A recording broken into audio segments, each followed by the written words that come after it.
ก็บ่ได้มาออกรายการก็หลายมื้อหลายวันจนปอนำรายการบ่ถูกบ่ทิ่ม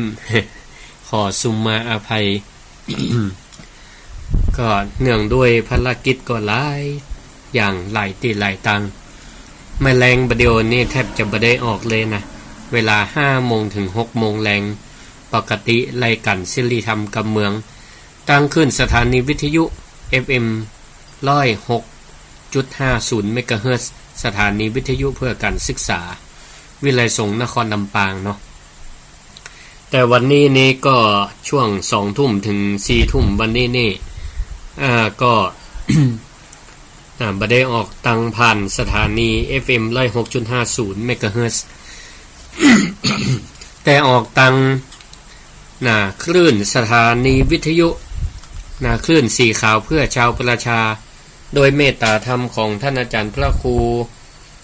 อภิวัฒนวิกรมผู้อำนวยการสถานีวิทยุคลื่นสีขาวเพื่อชาวประชาเจ้าวาดวัดปากตางเจริญรองเจ้าคณะอำเภอดอยหล่ออำเภอดอยหล่อจังหวัดเชียงใหม่เพิ่นก็ได้เมตตาธรรมอาตมาได้ออกรายการศิริธรรมกับเมืองและก่อนออกจากนั้นขออนุโมทนาขอบคุณคลื่นสถานีวิทยุเครือข่ายตีก็ลิงก์ก็เกี่ยวสัญญาณกับคลื่นสีขาวเพื่อชาวประชาเกือบเป็น30สถานีตามที่ท่านอาจารย์พระครูอภิวัฒนวิกรมเปิ้นได้เกยประชาสัมพันธ์อนุโมทนาขอบคุณ ยิ่งเด็กก็สถานีก็ยิ่งนักก็ต้องขออนุโมทนาขอบคุณกับเจ้าของสถานีภาคธุรกิจภาคเอกชนหลายๆภาคส่วนที่เพิ่นได้เล็งหันถึงความสำคัญการเผยแพร่ธรรมะสู่ศรัทธาประชาชนที่อยู่ต่างบ้านแล้วก็มีสถานีวิทยุคลื่นวัดไฟหินตำบลสุเทพอำเภอเมืองจังหวัดเชียงใหม่ท่านอาจารย์พระครูวิสุวัฒน์วรกิจโจโตยเพิ่นก็ได้เมตตาลิงก์สถานีลิงก์รายการของศิริธรรมกับเมืองไปสู่ศรัทธาญาติโยมท่านผู้ฟังที่ฟังขึ้นวัดไฟหินโตย ก็ต้องขอสุมาอภัยเสียงอาจจะเคลืออันนี้ก็เป็นสาเหตุหนึ่งที่บ่ค่อยได้ออกเพราะว่าช่วงสัปดาห์ผ่านมานี่ก็เป็นวัดเป็นวัดแล้วพอหายวัดมันก็ไอต่อก็ปาฮื้อเสียงแหบเสียงแห้งพ่องแล้วก็ตะวานี่ก็เป็นวันเดือน12เป็งตาลปุพาเปตพลีก็แต่ละวัดแต่ละวาเปิ้นก็มีกิจกรรมศรัทธาญาติโยมก็ปากันมาทำบุญสุนทานขันเข้าขันน้ำทำบุญตักบาตรฟังเทศน์ฟังธรรมแต่ว่านี่ก็เทศน์ธรรมตั้ง2เวลาช่วงเจ้า8 โมงก็เทศน์ธรรมมนิยายปื้นบ้านล้านนาเรื่องพรหมทัศน์หน้าแว่นก็ปอเทศน์ได้เทศน์ทำนองก็ปอเทศน์ได้อยู่แต่จะให้มันม่วนเหมือนกับครูบาอาจารย์เป็นต้นว่าหลวงพ่อพระครูอุดมศิริทัตน์ก็คงเป็นไปบ่ได้ก็เป็นยังเป็ดเนี่ยศรัทธาญาติโยมทั้งหลายบรรยายธรรมก็บรรยายได้บรรยายได้แต่มาให้มันเก่ง มันจะให้มันเก่งมันบ่เก่งยังไกล เทศธรรมเมืองก็เทศได้จะให้มันเก่งอย่างครูบาอาจารย์ที่เพิ่นน้ำเสียงดีๆก็บ่ได้เหมือนกัน แล้วก็ตอนบ่ายตะวันนี่ก็มีการตานทำเปตพลีบางวัดก็ตานทำเปิ้นเอาทำตานผีตายมาเทศแต่ว่านิติวัดนี่ก็4ผูกด้วยกันก็แบ่งพระสงฆ์องค์เนรในวัดคนละผูกคนละผูก มีมหาวิบากมาลัยโพธินิพพานสูตรอาตมาเจ้าวาดก็เทศน์ที่หลัง ปุพาเปตพลีซึ่งก็ตังวัดตะวานี่ก็ได้เชิญชวนศรัทธาญาติโยมเปิ้นได้เป็นเจ้าภาพนะเป็นเจ้าภาพปูปื้นลานธรรมนะลานปฏิบัติธรรมหน้ารูปนะปั้นพระโพธิสัตว์กวนอิมก็ปูปื้นด้วยแผ่นสมาร์ทบอร์ด167ตารางเมตรนะก็ศรัทธาก็จองเป็นเจ้าภาพกันคนเมตรนะตารางเมตร300 บาทก็เต็มนะได้เรียบร้อยไปด้วยดีตานไปแล้วหมดละนะก็พ่องก็ว่ายังบ่หันได้ยินประชาสัมพันธ์นะก็เก่งอกเก่งใจศรัทธาท่านผู้ฟังเนาะนะช่วงนี้ก็มีบุญติดได้นะไปช่วยกันหลายตังโดยเฉพาะนะบุญนะช่วยเหลือผู้ประสบภัยนะน้ำท่วมเนาะภาคเหนือนี่ก็โดนนะหลายจังหวัด นะหลายจังหวัดลำปางก็บ่รอดนะแต่เจ้านี่ก็มันก็ฝนตกมาตั้งแต่ดึกแล้วเนาะเที่ยงคืนตีหนึ่งฝนก็ตกลงมาตกก็ตกหนักแฮน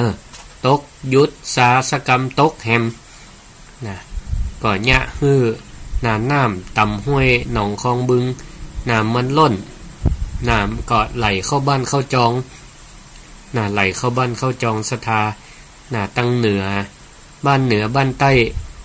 ใกล้วัดหมิ่งเมืองมูลนี่ก็หลายที่หลายทางอยู่เหมือนกันน้ำท่วมขัง แต่จะดีอย่างมันบ่ได้เอาขี้เปอะขี้ปงมาบ่ได้เป็นอย่างน้ำปลาไหลหลากเนาะก็เป็นน้ำท่วมก็แห้งลงไปห้องก็มีละเจอินนี่ก็ดีบ่สร้างความเสียหายต่อใดวัดหมิ่งเมืองมูลนี่ก็โจกดีอย่างอยู่บนเนินเปิดเลยห้องว่าวัดหมิ่งเมืองมูลมูลนี่ก็มูลนี่ก็คือมันเป็นดอนเนาะสมัยก่อนหมู่บ้านชื่อว่าบ้านดอนมูลบ้านดอนมูลแต่วัดนี่ชื่อวัดหมิ่งเมืองมูลก็อยู่บนตีนเนินบนเนินน้อยๆเวลาฝนตกนี่ก็ปลอดภัยดีอยู่น้ำมันก็ไหลลงไปสู่ถนนหลวงก็บัดเนี้ยฮือวัดว่าท่วมขังก็โชคดีอันนี้ก็ถือว่านับว่าเป็นบุญเนาะอยู่ในประเทศที่สมควรปฏิรูปประเทศอยู่ในที่อันสมควร วันนี้ก็ขอแสดงความห่วงใยกับศรัทธาหลายที่หลายทางน้ำเข้าบ้านเข้าจองก็ขอแสดงความห่วงใยขอเป็นกำลังใจให้หลายๆที่หลายๆทางก็ทราบว่าตั้งแถวเมืองฝางก็น้ำท่วมอยู่เหมือนกันก็มีหลายที่วันนั้นก็ทราบเครือข่ายขึ้นสีขาวศรัทธาญาติโยมคนฟังก็ไปตัวครูบาอาจารย์เป็นต้นว่าอาจารย์พระมหาสมชาติปกปาศรัทธาญาติโยมไปกันรวมครัวรวมของเอาไปบริจาคก็ขออนุโมทนาสาธุบางเตื้อครัวของเฮามีนั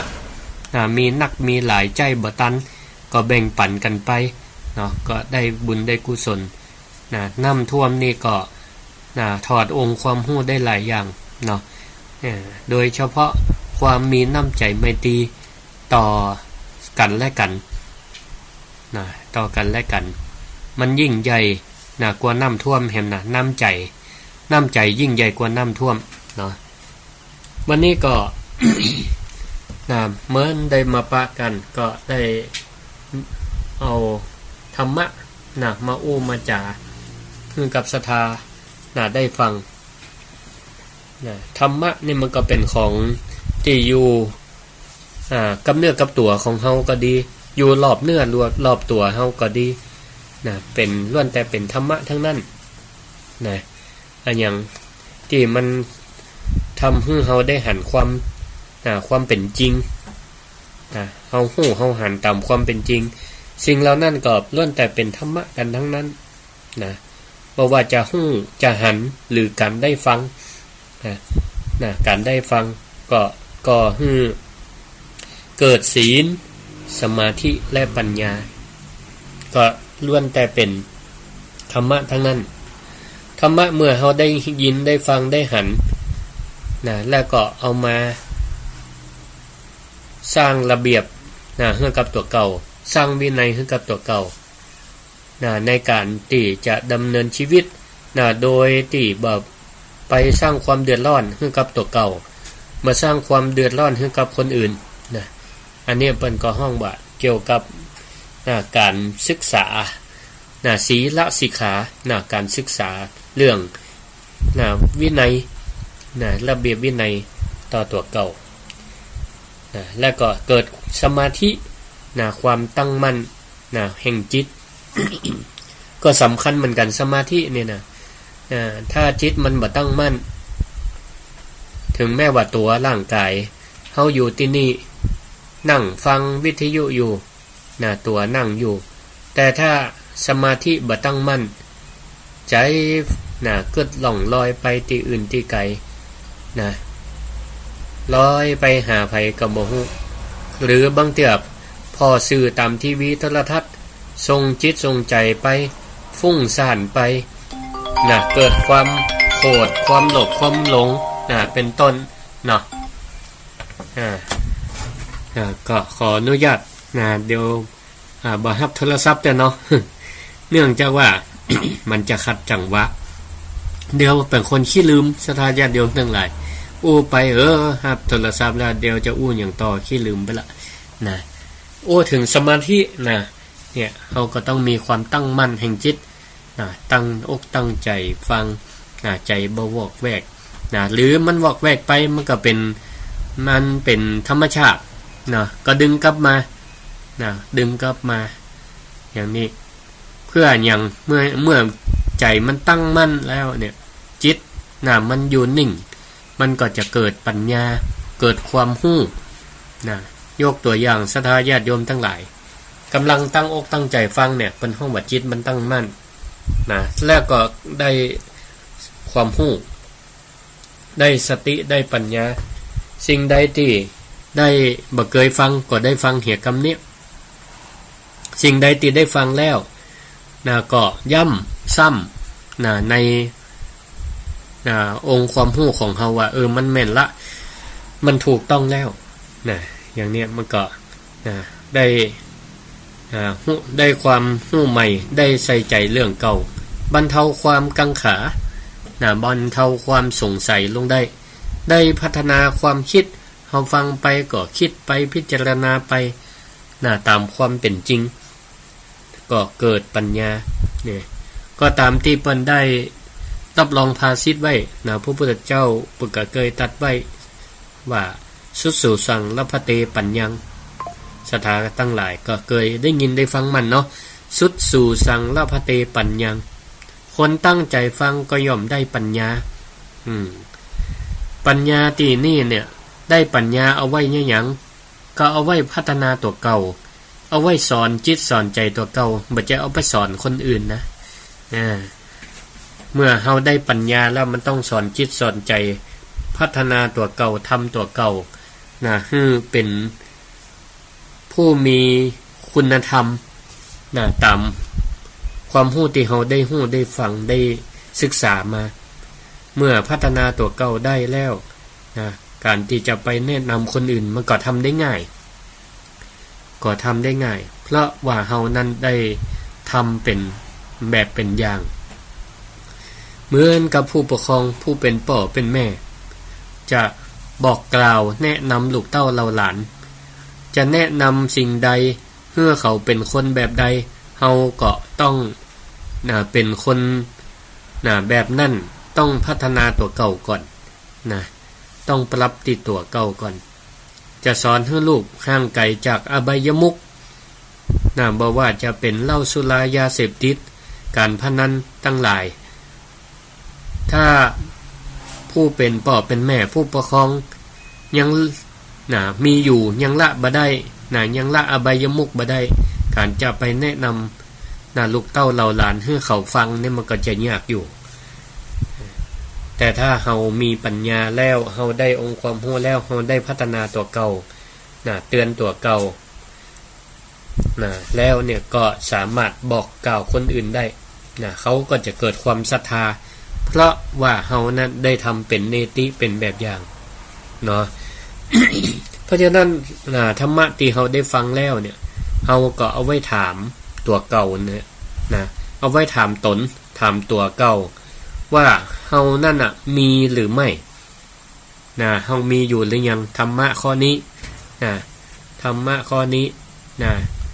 เช่นศีล5ไม่โหดร้ายข้อที่1ไม่โหดร้ายเฮามีหรือยัง2บ่มือไวเฮามีหรือยังข้อนี้3บ่ใจเร็วเฮามีหรือยัง4บ่อู้ปดเฮามีหรือยัง5บ่หมดสติเฮามีหรือยังเอาไว้เป็นบรรทัดฐานหรือเป็นเครื่องวัดวัดนี่หมายถึงว่าวัดใจของตัวเก่าวัดจิตวัดใจหรือเวลาเฮาเปิ้นว่าไปวัดไปวา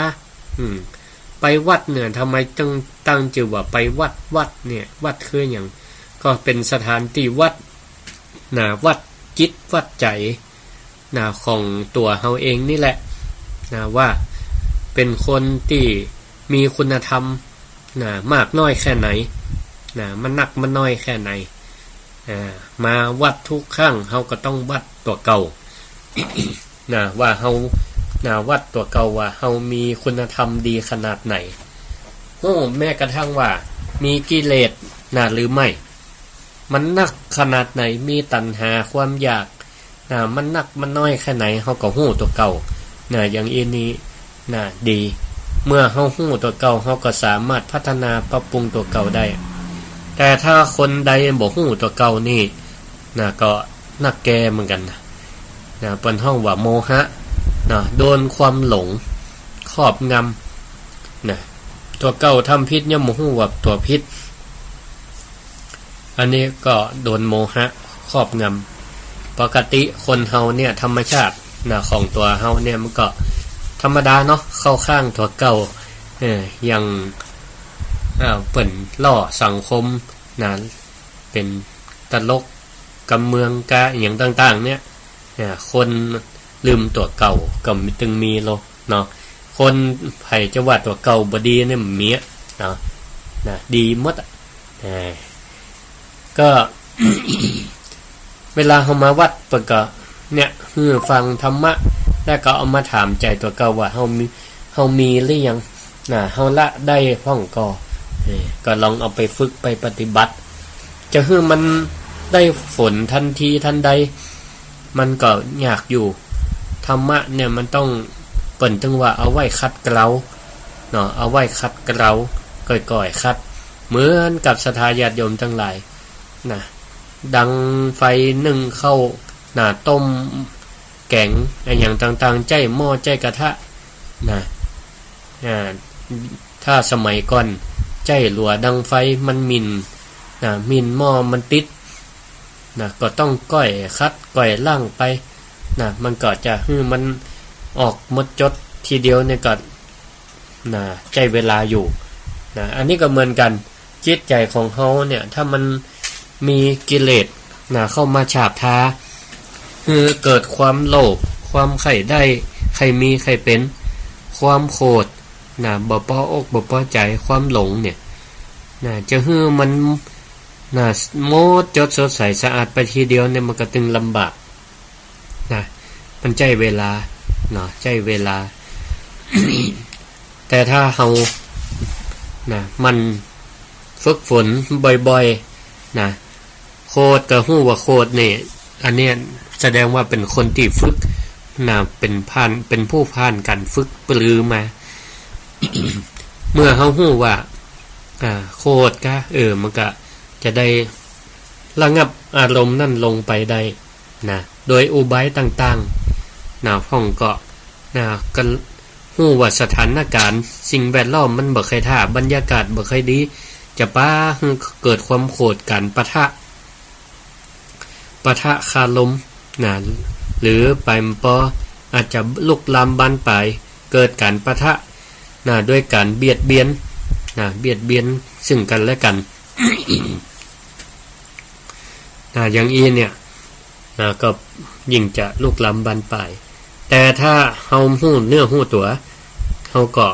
หลีกเลี่ยงสถานการณ์นั่นออกมาดึงตัวออกมาเพื่อหลีกเลี่ยงกันปะทะ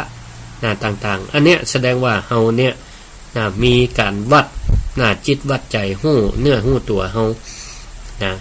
ฮู้เนื้อฮู้ตัวเฮาก็จะได้ก้อยๆละบาปอกุศลออกไปแล้วก็พัฒนาเจริญความดีให้มันมีขึ้นอยู่ตลอดเวลามันก็เป็นการตรวจสอบประเมินตัวเก่าวัดตัวเก่าอย่างสม่ำเสมอนี่อันนี้เป็นห้องว่าการไปวัดคือไปวัดจิตวัดใจของตัวเก่าอย่างนี้วัดจิตวัดใจของเฮาเนี่ยคือเฮาเนี่ยคิดดีทำดีอู้ดีเป็นการวัด วัดอย่างได้ของวัดกายวัดกายก็คือวัดกายกรรมของเฮาวัดวจีกรรมวัดกายกรรมก็คือวัดการกระทำของเฮาว่าเป็นจะได้พ่องทำดีแล้วยังช่วยเหลือเกื้อกูลเปิ้นแล้วยังวัดตังวจีกรรมก็คือวัดตังกรรมอูกรรมอู ไปฟังเทศน์ฟังธรรมแล้วเอามาพัฒนาปรับความคิดปรับกันเหี่ยมใหม่แต่กรรมอันเป็นสุภาษิตก็คือกรรมอันดีแต่สิ่งดีๆใส่กันบ่เว้นจากการด่าการกรรมหยาบกรรมเพ้อเจ้อกรรมส่อเสียดกรรมนินทาว่าไล่กันนี่อันนี้เป็นการวัดวจีกรรมวัดมโนกรรมก็เป็นการวัดว่าความคิดของเฮาเนี่ยเป็นจะได้ห้องมาเดียวเนี่ยเป็นคนที่คิดแต่เรื่องดีเป็นกุศลกรรมอันลามกอันบักเป็นกุศลเฮาก็เลิกคิดลดออกอย่างนี้เป็นต้นเพราะฉะนั้นกายกรรมวจีกรรมมโนกรรมกายกรรมกรรมตั้งกายวจีกรรมกรรมตั้งวาจามโนกรรมกรรมตั้งใจเนี่ยเฮาก็ทำกรรมทั้งหลายเราเนี่ยให้มันหมดจดสดใสให้มันหมดจดสดใสแม้แต่อยู่คนเดียวอยู่คนเดียวเนี่ยก็เป็นบ่ได้ไปจากัไผแต่เฮาก็พยายามควบคุมความคิดควบคุมความคิดของตัวเก่าอยู่คนเดียวก็พยายามคิดแต่ในสิ่งที่มันเป็นกุศลความดีจะไปคิดในสิ่งที่มันเป็นลบมองโลกในแง่ร้ายก็ปาให้เกิดนักเป็นคนกัดกุมอกกุมใจนอนบ่หลับเป็นต้นกรรมสำนวนเปิ้นถึงว่าอยู่คนเดียวให้ระวังความคิดเวลาอยู่กับมิตรให้ระวังวาจาเวลาเฮาอยู่บ้านบางแต่บ่มีไผคุยต้อยอยู่คนขอสุมาภัยบ่มีไผจาต้อยพออยู่คนเดียวบางแต่ก็จิตใจก็ฟุ้งซ่านเพ้อเจ้อของอ่านข่าวของพ่อทีวีข่าวมีแต่ข่าวน้ำท่วมกาจกจริงวิ่งเล่าฆ่าฟันแทงกันทะเลาะวิวาทกันนอนบ่หลับห่วงห่วงนั่นห่วงนี่บางแต่ก็นั่นข่าวน้ำท่วมตีในมันในมุก็มาห่วงบ้านห่วงจองตัวเก่าทั้งที่มันก็ยังบ่มีเหตุมันบ่มีเหตุก็ห่วงเกินไปกังวลเกินไปก็ป้าจิตเฮาเนี่ยมันขุ่นมัวแต่ก็บ่ใช่ว่าบ่ห่วงบ่ห่วงเลยก็บ่ใช่เฮาก็เป็นการบ่ประมาทบ่ประมาทมีความรอบคอบแต่บางอย่างมันก็เกินล้ำไปบ่ใช่เรื่องของตัวเก่าก็เอามาเกิดเหี่ยตึงหมดตึงเสี่ยงเกิดในเรื่องบ่เป็นเรื่องของ อันนี้เป็นห้องว่าอยู่คนเดียวระวังความคิดนะแล้วก็อยู่กับมิตรให้ระวังวาจาเวลาอยู่ในวงกลุ่มสนทนากับเพื่อนกับฝูงกับหมู่กับจุมนะในเรื่องที่บ่ใจสาระบ่ใจเรื่องบ่ใจลาวนะบางเตือนนี่ด้วยกันแต่ไปพาดพิงถึงคนตั้งนอกพาดพิงถึงคนอื่นมันก็กลายเป็นว่านินทาไปนินทาว่าไล่มาเดียวเขาก็เอามาว่าเล่นแซวกันนะในวงสนทนากัน 3-4 คนเนี่ยไผลูกก่อนคนนั้นเนี่ยโดนเล่าขวัญนะมันจะแต่บ่แต่บ่ฮู้เนาะแต่อันเนี้ยเพิ่นแนะนำว่าอยู่คนเดียวให้ระวังความคิดอยู่กับมิตรให้ระวังวาจานะเพราะการสนทนากันนี่มันคือเปิ้นฮักอย่างนักจักหวังนี่อย่าคือเปิ้นจังกำเดียวก็ได้นะแสดงว่ากำของเฮานี่นะมีโอกาสที่จะให้คนนี่กินแหนงแข้งใจเนาะให้พิดใจกันเนี่ยมันง่ายนะฮือเปิ้นฮักนี่มันยากนะเปิ้นว่าก็เป็นการสอนนะให้เฮาเนี่ยระวังนะในกำจาให้มีสตินะให้มีสติสิ่งที่ทำคำที่พูดใจที่คิดนะก็ขอให้นะมีสตินะให้มีสติ บางแต่อยู่คนเดียวเนี่ยนะก็บางพ่องว่าถ้าอยู่คนเดียวนี่นะก็แค่ระวังความคิดมันจะไปมีโทษมีภัยต่อคนอื่นจะได้มาเดียวนี่บัจเจจะอั้นนะศรัทธาญาติโยมทั้งหลายอยู่คนเดียวเนี่ยนะมันก็สามารถแสดงออกตั้งกายทุจริตวจีทุจริตมโนทุจริตได้เหมือนกันนะถ้ามันเริ่มต้นจากการคิดเนาะการเกิดเนี่ยเกิดแต่สิ่งที่มันบ่ดีเราเกิดร้ายต่อคนอื่นอิจฉาคนอื่นนะหรือบ่ไว้ใจคนอื่นบางแต่มันบ่ได้เกิดอย่างเดียวนะถ้าเกิดอยู่ในใจเนี่ยเสียงมันบ่ดังออกมาคนอื่นก็บ่จะฮู้แต่บ่เดียวนะอยู่คนเดียวเนี่ยนะอยู่คนเดียวเพิ่นว่าระวังความคิดนะมันใจระวังแต่ความคิดอย่างเดียวระวังนะสิ่งที่ตัวเก่าคิดเนี่ยมันจะไปให้คนอื่นได้ยินให้คนอื่นได้รับรู้ให้คนอื่นได้หันมันก็มีนะยกตัวอย่างเช่นนะอยู่เฮาก็ฟังวิทยุอยู่ฟังธรรมะอยู่บ้านอยู่จองมันจะไปเกี่ยวข้องกับไผนะแต่หรือบ่ได้ฟังธรรมะอยู่ไปคิดไปเพลินนะจิตก็ปรุงแต่งออกนอกลู่นอกทางนะจิตปรุงแต่งปาฮื้อโลภใครได้ก็เกิดการวางแผนนะหรือจิตปาฮื้อโคตรโคตรออกมาแล้วเนี่ยนะโมโหจะไประบายฮื้อไผฟังนะโมโหจะไประบายที่ไหนตั้งใดบัดเดียวนี่ก็มีโทรศัพท์มือถือกันคนเครื่องมี Facebook นะมีไลน์กลุ่มไลน์เดี่ยวสปันนะนั่นก็หมายความว่าแม้แต่เฮาอยู่บ้านอยู่จองอยู่คนเดียวแต่สังคมก็อยู่ใกล้ตัวเฮานี่แหละ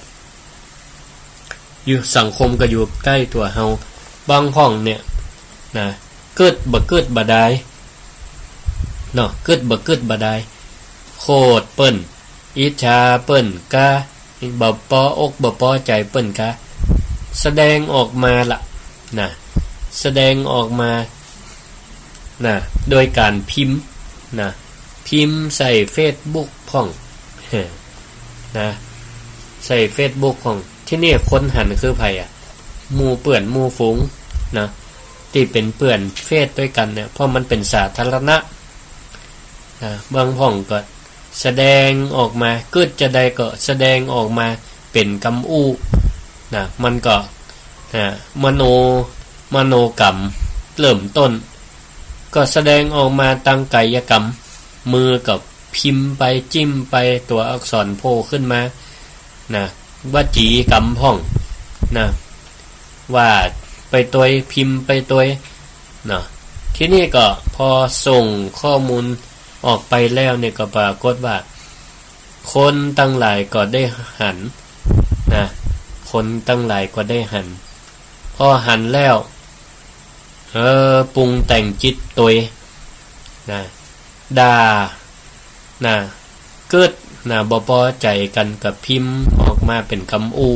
เป็นคำอ่านคำเขียนคนไปอ่านก็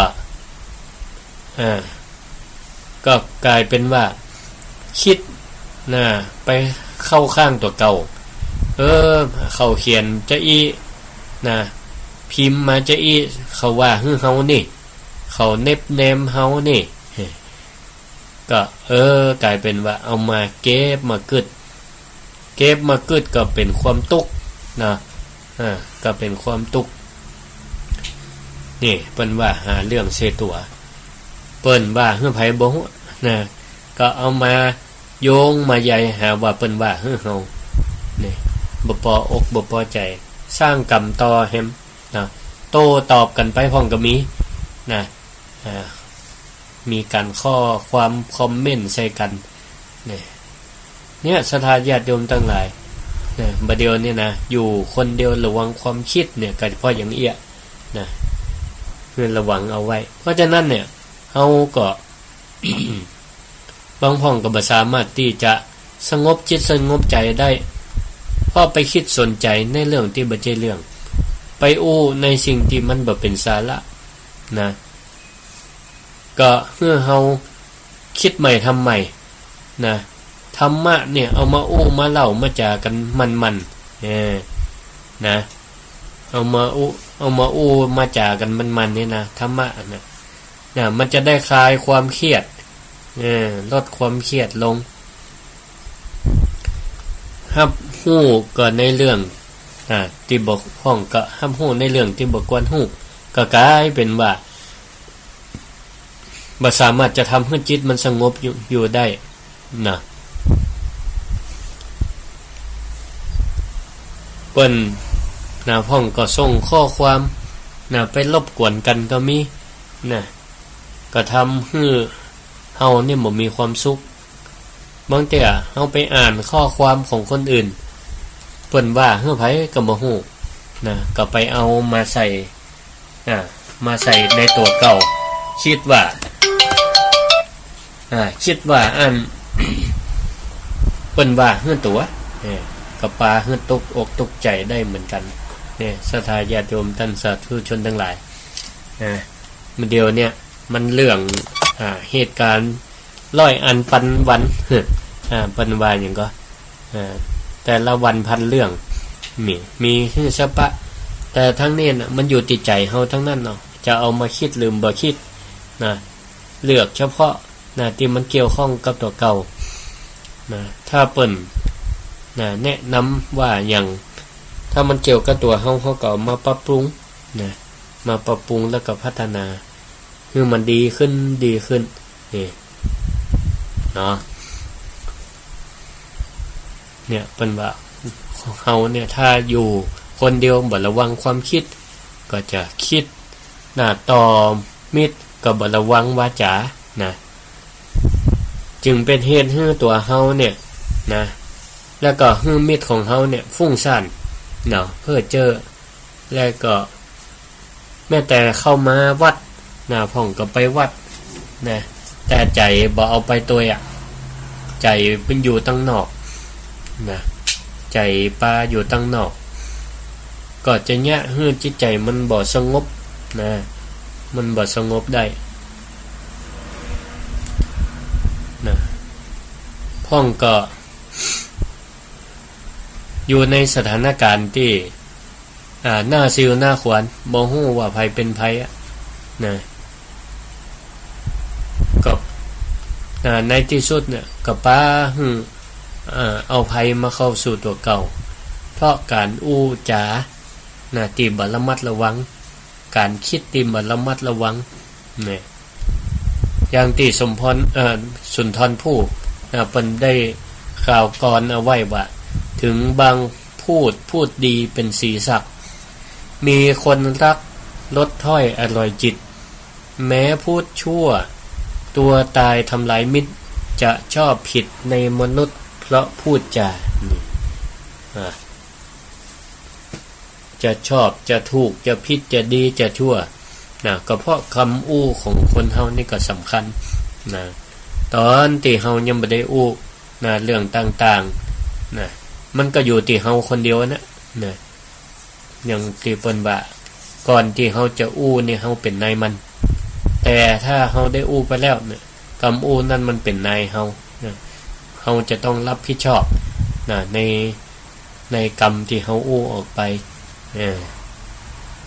อู้ฮื้อคนเปิ้นดีกันฮักกันแป้งกันก็ได้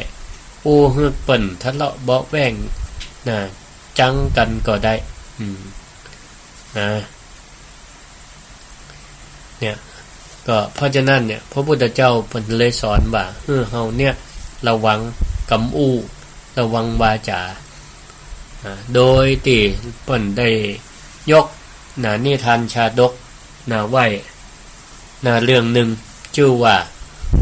ตักกะลิยชาดกตักกะลิยชาดกก็คือมีพราหมณ์อยู่คนหนึ่งมีพราหมณ์อยู่คนหนึ่งเป็นปุโรหิต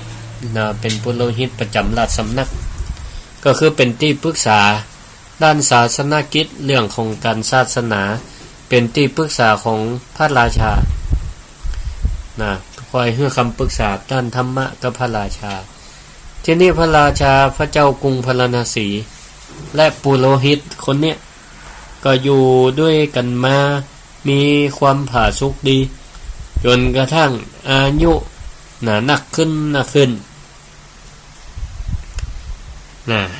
ปุโรหิตนี่มีความโชคดีคือได้เมียอายุน้อยกว่าเปิ้นว่าคนได้เมียอายุน้อยนี่จัดก่อนตามดอกไม่สดอีหรอ วันหนึ่ง ก็มีคนมาชอบพอมาฮักเมาอีเนาะมาฮักเมาเมียของพราหมณ์นี้ทีนี้ก็เปิ้นจัดชอบแต่บ่แต่บ่ฮู้แต่ปุโรหิตผู้เป็นสามีเป็นผัวเนี่ยก็เป็นคนขี้หึงสงสัยเป็นคนขี้ระแวงหัวว่าปัจจัยมาบ้านมาจองก็เกิดว่าเปิ้นมาจีบเมียตัวก็เลยกันท่าเมื่อฮื้อไผมาคบมาใกล้เมียตัวเมื่อฮื้อไผมาบ้านห้ามเมียคบปัจจัยที่อายุรุ่นเราเขาเดียวกันที่นี่ก็ยังว่าเนาะเมียของพราหมณ์นี่ก็ประกันอาจจะเป็นคนอัธยาศัยไม่ตรีดีเนาะมีไผก็อู้จาทักทายเปิ้นไปเอกแต่ที่นี่ก็วันหนึ่งพราหมณ์ผู้เป็นผัวนี่ก็อดบ่ได้ก็เลยคิดจะฆ่าจู้หาว่าเปิ้นเป็นจู้กับเมียตัวคิดวางแผน จะฆ่าจู้ไผที่มาเกี่ยวข้องกับเมียตัวก็เลยไปกราบทูลพระเจ้าพาราณสีว่าก็คือไปตักไปตายว่ากำแพงเมืองตังทิศใต้เนี่ยมันเก่ามันโทรมละมันเก่ามันโทรมละโดยเฉพาะประตูออกนี่ก็ขออนุญาตให้พระองค์สั่งลื้อถอนแล้วก็แปลงประตูทิศใต้ขึ้นมาใหม่แล้วต้องแปลงแล้วเสร็จแล้วในวันนั่นวันดีแล้วก็เสร็จภายในวันดี เลิกผ่านหน้าที่เรียบร้อยพระเจ้าแผ่นดินประกาศเลยอนุญาตเนาะเพราะเกิดความศรัทธาเชื่อเลื่อมใสในพราหมณ์ปุโรหิตมาตั้งแต่เมินทีนี้ก็เลยสั่งให้ทหารไปลื้อประตู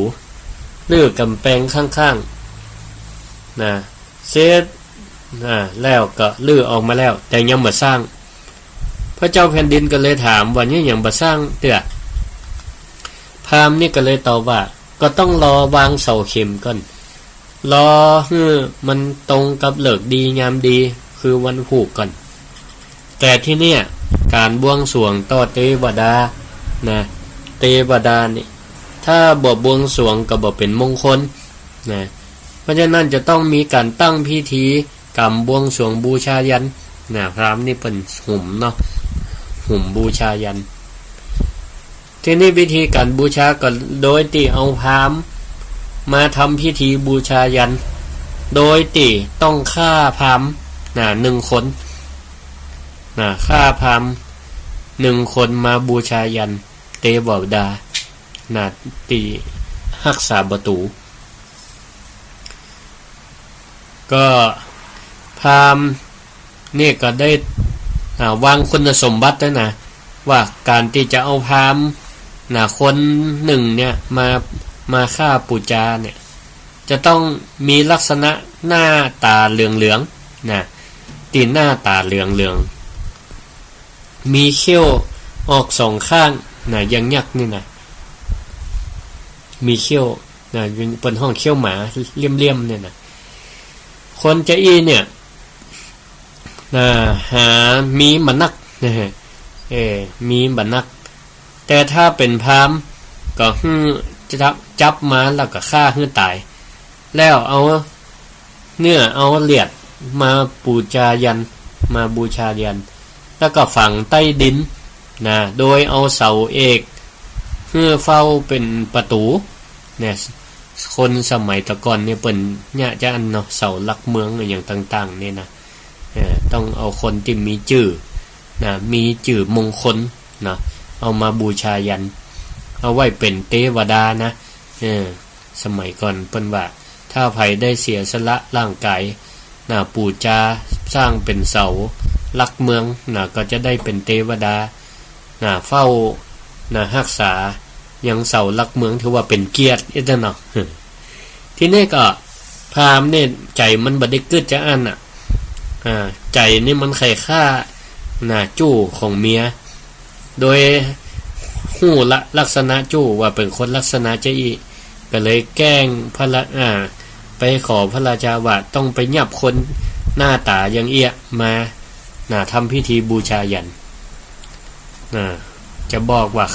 ข้าพระเจ้าจังมันเป็นจู้อีกกำบัดใจทีนี้ก็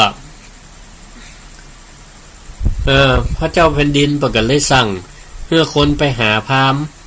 ที่มีรูปร่างลักษณะหน้าตาอย่างพราหมณ์ปุโรหิตได้บอกที่นี่พราหมณ์ปุโรหิตนี่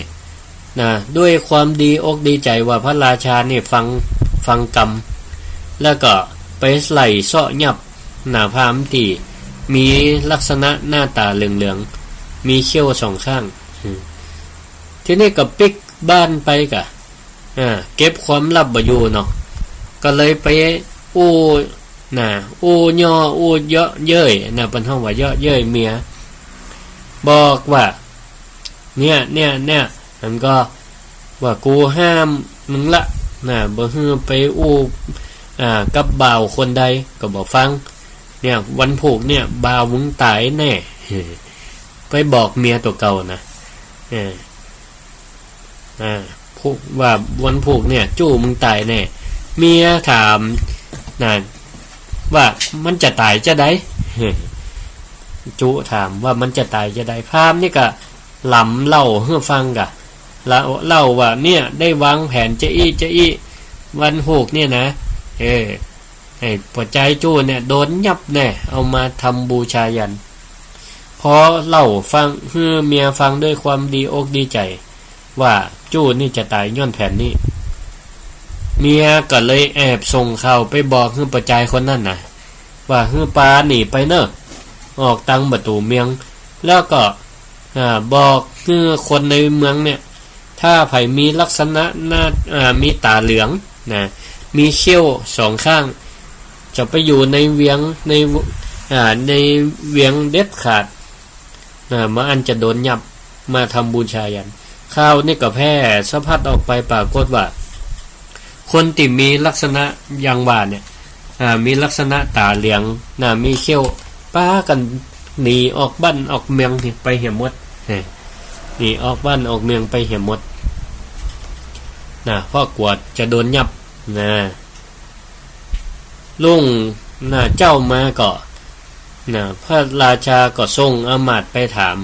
พราหมณ์ก่อนว่าคนที่มีลักษณะตาเหลืองๆเขี้ยวงอก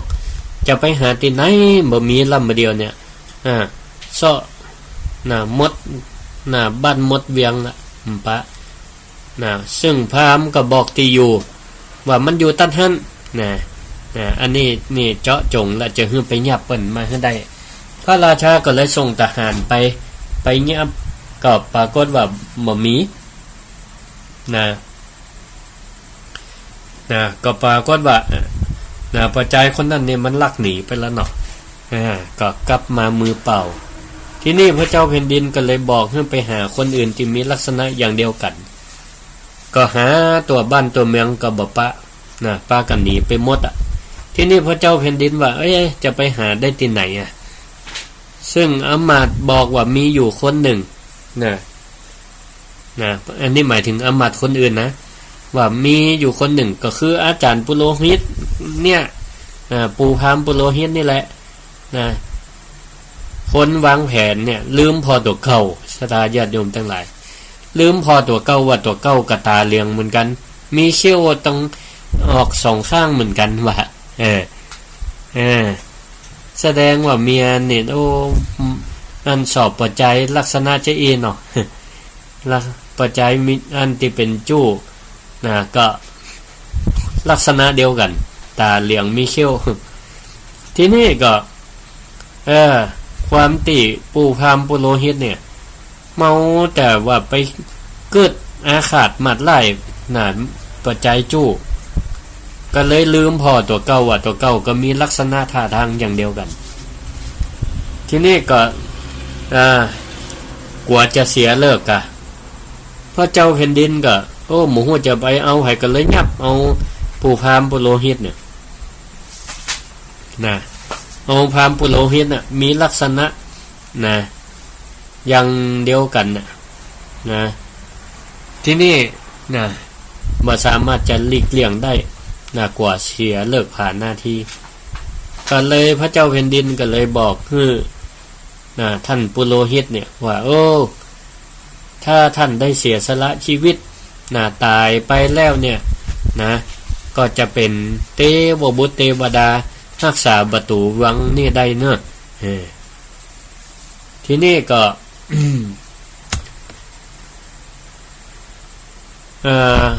แต่ก็พระเจ้าแผ่นดินนี่ก็ตอนแรกนี่ก็เกิดเสียดายเหมือนกัน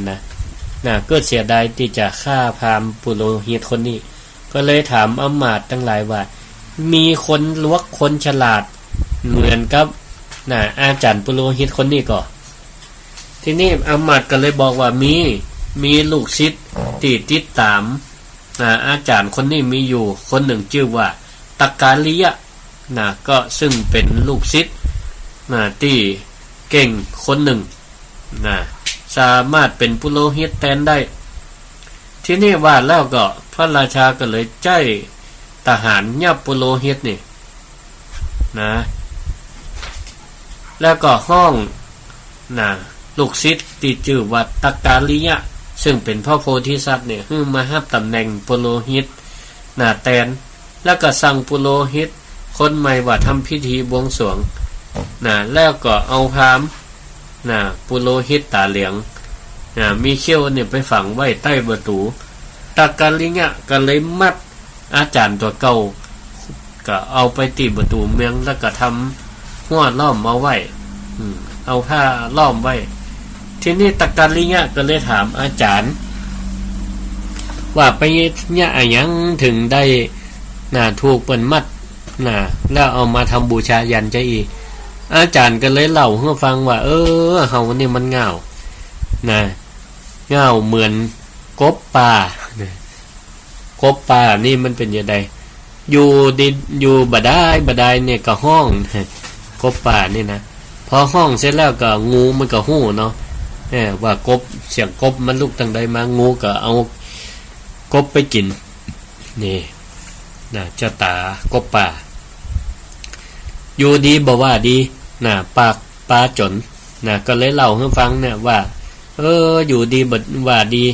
นะวางแผนจะฆ่าจู้เมียก็ไปเล่าให้เมียฟังเมียก็เลยไปบอกนะให้จู้หนีไปนี่ก็ทีนี้ก็เมาก็นะอาฆาตจังคนอื่นลืมพ่อตัวเก่าว่าก็มีลักษณะอย่างเดียวกันวางแผนอันนี้เป็นห้องว่าอันอย่างก็นะกรรมเก่า นะลวกบ่หุ้มก้นอีกอ่ะเนาะลูกศิษย์นี่ก็เลยสอน อาจารย์ว่าเนี่ยคนไหนที่ยุ่งเรื่องเจ้าบ้านเจ้าจองเหมือนกับนกตัวหนึ่งที่บินน่ะมาหันแปะไล่คิดเอาหัวจนกันนกตัวนี้ก็บินอยู่ไปบนท้องฟ้ามาห้ามบ่ให้ทะเลาะกันโผล่ลงไปเกาะที่เขาแปะตัวนี่พ่องมาห้ามจะไปจนกันบินไปเกาะหัวแปะแหมตัวหนึ่งจะไปนั่นฆ่ากันจะไปจนกันนี่สุดท้ายแปะสองตัวกับปุ่งจนใส่กันกับ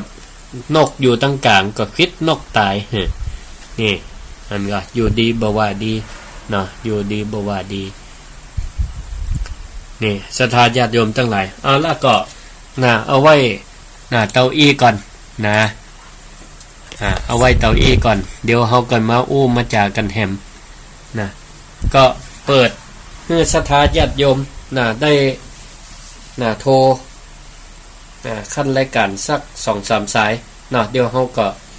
มาพบมาปะกันในช่วงที่2ต่อ064 949 5999รายการเสรีธรรมกับเมืองใครจะโทรมาก็โทรได้เนอะ064 949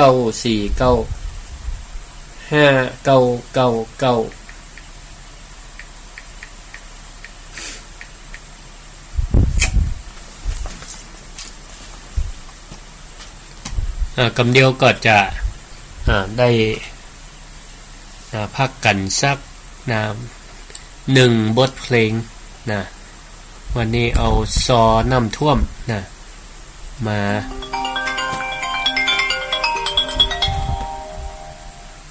เจริญปอนมันสักการจะเอาหูแม่พรเนาะยายพรสาธุฟังคืนใด104เจ้า104น้อสาธุไฟหินไฟหินน้อนอนฟังนี่เจ้าฝนตกก่อตกมาเจ้าน้อยนั่งแดงเหมือนเด้อมันคือว่าตกจะตักเนี่ยมันตกของยึดของเนาะไปตกเหมือนน้ำจะท่วมดีละสาธุขอบคุณนะที่โทรหากันเจริญปอนฮัลโหลเจ้าไว้สาเจ้า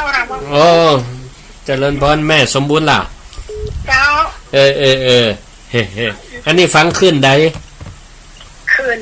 ดารุณีเจ้าดารุณีเนาะบัดได้ไปเอาก็ไม่กำจัดนี่อันเมาอันเตรียมดาเป็ดตะพีแล้วดีละเดี๋ยวไปเข้าไปเอาสาธุมาเอาแต่มาวันได้ก็ได้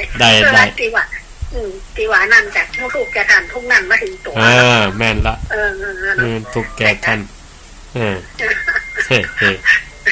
แม่เข้าใจจะนี่นะแม่นละถูกต้อง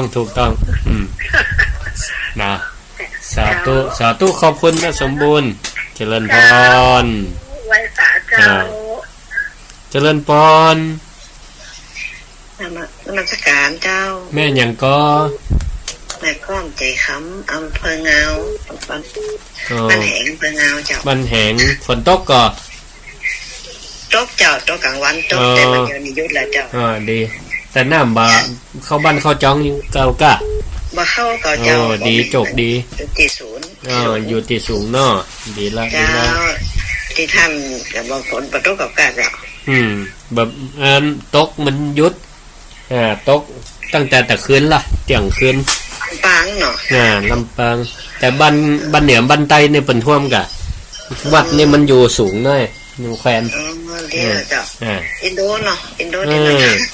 นั่นแหละท่านไปก่อนไปกับพระสมชาติก่อนบ่ได้ไปแม่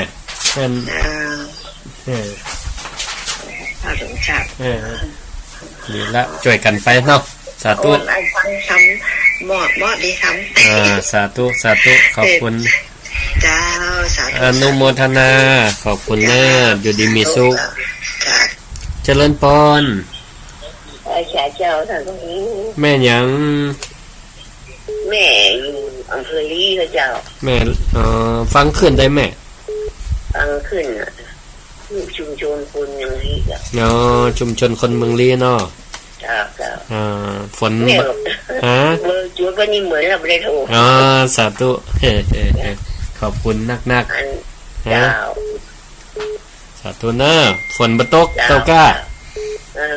บ่ตกดีละน้ำบอกน้องมันปีในวันนี้นะโอ้โจกดีเนาะปีใดตั้งบ้านห้องนะ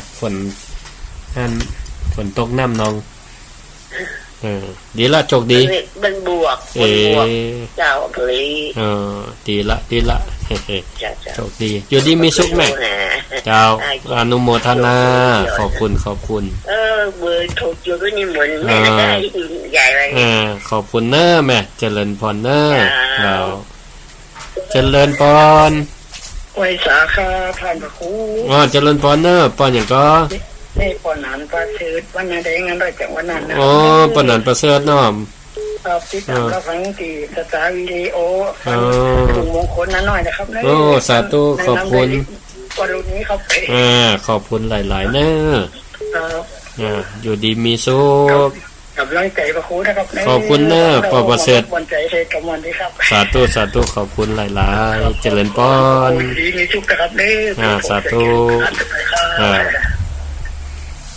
เจริญพรไอ้เสือเจ้าเสือพระครูสาธุแม่เนี่ยก็เกียงคำเจ้าแม่เกียงคำบ้านไหนวังเหนือบ้านในทุกเจ้าสาธุบ้านในทุกคือวังเหนือเจ้าอำเภอลุยจันไม่ทุกแกทันทุกนั่นถึงตัวหรอกแม่นแล้วทุกแกทันทุกนั่นถึงตัวแต่นี่ตายตัวตายเนี่ยเข้าใจทำดีเนาะเดี๋ยวจะสาธุฟังขึ้นเนี่ยแม่จะขึ้นได้ตรงนี้เจ้าได้สาธุขอบคุณเจ้าของขึ้นเปิ้นเจริญพรโอ้ยสาธุไม่อยู่แม่สาวเมืองฟังใช่ไหมเจ้าเสมิงกะฟังขึ้นอย่างแม่แม่วางเรดิโอเจ้าแม่วางเรดิโอเนาะสาธุชัดเจนขอบคุณมากไม่สาระชัดเจนเนาะท่านจะเป็นคนใจดีฟังจากหน้ามนอธิบายเป็นเรื่องดีเนาะสาธุขอบคุณหลายๆจะไหว้สาขอบคุณเจริญพรไปจ้าพระครูเจ้าแม่บ้านอยู่เนอแม่เลี้ยนกะแม่เลี้ยนแผ่นต่อวังเหนือเนาะสาธุเนาะจ้าก็เจ๋งดีเนอะขึ้นยังแม่ขึ้นเข้าที่ทีแม่ขจารเจ้าแม่ขจารเรดิโอขอบคุณเจ้าของเนอะสาธุขอบคุณแม่เลี้ยนเจริญพรจ้ายินดีไม่ยุกเนอะสาธุเจริญพรไว้สาเจ้าทำพระครูแม่หยังแม่สมศรีบ้านตรงหนองเวียงปะเป้าเจ้าแม่สมศรีแหละเวียงปะเป้าเนาะ ขึ้นฟังขึ้นยังขึ้นดารุณีเจ้าอ๋อดารุณีขอบคุณเจ้าของเพิ่นมีกูจังหวัดเนาะลำปางก็มีขึ้นดารุณีเจ้าเจ้าฟังท่านพระครูมั่นเจ้านะเจ้าจ้าขอบคุณหลายๆเน้อเจ้าขอบใจดีเด้อธรรมะนะขอบคุณนักๆอยู่ดีมีสุขเจ้าจะเก็บมาใส่จิตใส่ใจไว้เด้อเจ้าสาธุขอบคุณเน้อเจริญพรอยู่ดีมีสุขจ้าเจริญพรไปสาเจ้าท่านพระครูเจ้าแม่ยังแม่เอ้ยบ้านวังมนวังเฮียแม่เอ้ยวังมนเนาะเจ้าสาธุขอแสดงความเป็นห่วงอันพ่อแม่เป็นดอกเจ้าลำปางไปนะเจ้าติดหน้าขึ้นนะเจ้านั่นน่ะถ้าจะนี่ละหล่องละกะกันเนาะดีเมื่อวันมันก็บ่ตกแดดออกของก็ดีแต่ว่ากับฝนตกมันก็วังมนก็เจ้าเมีย4 โมงเจ้าก็ตกนะแต่ว่าผมเป็นยังเจ้าดีอันนี้ที่นี่ตกเที่ยงคืนแต่คืนนี่น่ะตัดแต่ว่าดีเป็ดตะพีนี่ก็ฝนบ่คุยก็สาธุเน้อขอบคุณเน้อขอบคุณนะเจ้าสาธุขอบคุณเน้อเจริญพรเจริญพรเจ้าแม่ท่องสุขเนาะเจ้าหนังคนกับเจ้าบ่เป็นหยังอยู่สูง อยู่ตีสูงตังป่นล้อมแม่ท่าตั้งแม่ท่านี่ย้อนขนาดจกดีกะเนาะผลมันกระตกแต่ละแต่หนังมันหนักเจ้ามันลดมันหนักแต่มันไปตีตำพุ่นมดเนาะเจ้าก็ดีจกดีน้ำท่วมวัดโอ้น้ำท่วมวัดนี่ก็เหลือที่อื่นนี่บ่เหลือสาธุนะขอบคุณแม่เจริญพรสาธุเจริญพรเจริญพรเจ้ามีนักการเจ้าเจริญพรแม่ศรีเนาะเจ้าแม่ศรีเจ้าฝนตกหนักก่อบ้านตกแต่เจ้ากับคืนนี่ตกหนักหน่อยมันเป็นยังก็เนาะน้ำเจ้าน้ำฝนนักโจกดีชัดเจนดีเนาะแม่ฟังขึ้นยังด้านรุ่นนี้กะเจ้าสาธุนะขอบคุณอยู่ดีมีสุขเนอะแม่ศรีเนอะเจริญพรเจริญพรแม่ยังฟังที่ไหนแม่ทำสถานีแม่ขจารแม่ขจารเรดิโอล่ะชัดเจนดีเนาะเจ้าชัดเจนดีดีเลยที่ไหนก็แม่อยู่พะเยากะเจ้าอยู่บ้านคุณปู่ศรีแต่บนวิลานเพื่อทำใต้จังหวัดพะเยาต้องก้นนี่ฝนดีกว่าดอกคำใต้ตกพอเหมาะพอสมเนาะพอดีเนาะมันนักเกินไปเนาะน้าได้กับน้ำพ่นก็เลยเดี๋ยวแห้งแล้วกะทนแต่นาแต่ลมแห้งแล้วเดี๋ยวดีอ่ะบ่เสียหายก็กันเนาะน้าลูกมันก็เสียหายเนี่ยอยู่ร่วมมือเนี่ยโชคดีบ่คุยคว้าเนาะอยู่ดีมีสุขเนอะแม่เนอะเจริญพรศรัทธาหลายพูดหลายท่านอนุโมทนาขอบคุณเจ้าของสถานีหลายๆสถานีที่เปิ้นได้หันความสำคัญของการเผยแพร่ธรรมของพระสงฆ์องค์เจ้าเอาไปสู่ศรัทธาญาติโยมที่ฟังคลื่นสถานีของท่านเนาะเปิ้นได้ฟังได้ธรรมะได้ความรู้เจ้าของสถานีก็ได้อานิสงส์ตัวเนาะขอให้กันกุงรุ่งเรืองเอาล่ะก็พักกินน้ำสักกั๊บเดี๋ยวมาปากันใหม่ฟังซอน้ำน้องหลวงเมืองน่านของไอชิ้นไอชิ้นลองน่านเด้อน้ำน้องหลวงเมืองน่าน 2567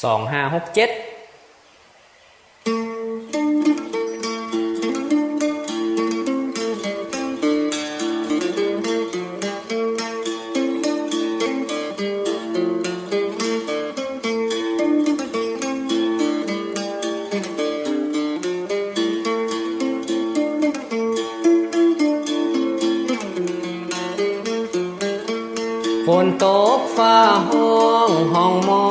รสุมปาดผ่านปกคลุมภาคเหนือว่าอันยามกลางว่าสาฝนตกมากลำความกดอากาศต่ำประจำเมืองน่าน2567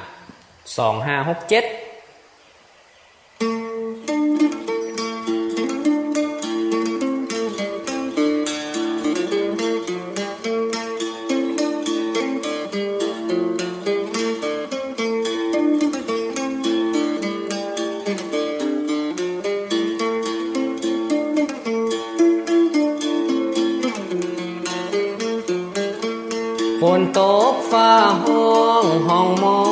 รสุมปาดผ่านปกคลุมภาคเหนือว่าอันยามกลางว่าสาฝนตกมากลำความกดอากาศต่ำประจำฤดู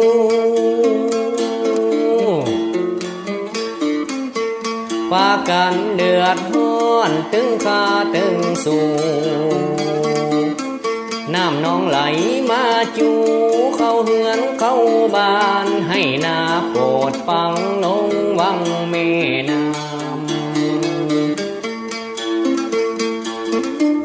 ้ำสอดน้ำปอนตรงจ้างหอมแหม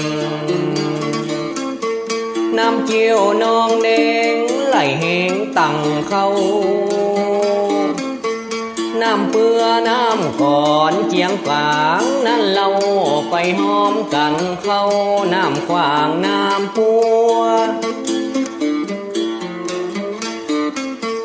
น้ำนองขอนตั้งเป็นดีผ่านดีผัวเป็ดไก่ควายงัวลอยตัวเงินหน้าน้ำย่างยาววังผ่ากะไหลมาลุ่ม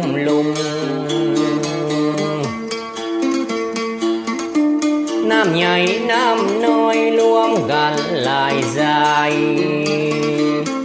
มาทะลุทะลายน้องไหลเจท่วมให้หน้าตากกาเสียหายล้วนน้ำนานล้นท่วมศพหนองดอนตันวังผาตาข้ามหนองบัวท่วมขังนาหนุนอาหามศพยาวดอนแก้วน้ำไหลไปแผ่วถึงเวียงนานปูนน้ำนานสูงสุดเป็นประวัติการไหลล้นพานังนักกว่าปี49เขตเทศบาลน้ำนองไหลเข้าท่วมก่อนนั้นเล่าฝั่งสายภูเพียงตุกใจแต่ปีในบ่เหมือนน้ำไหลเข้าเฮือนวัดว่าจนสิ้นถึงวัดภูมินน้ำเวียนเวทไวน้ำน้องขอนไหลจับได้ไปหาลาบลุ่มเวียงสาตรงนาเวียงปอคนขัวขนของขึ้นจันสองจอกอเท่าแก่แม่ป่อละเด็กน้อยยิ่งใจปืนตีหาบน้ำล้วนมาหลายสายจำเป็นได้พายเรือเข้าออกบ้านน้ำนานภาษาหนุนพร้อมสาวา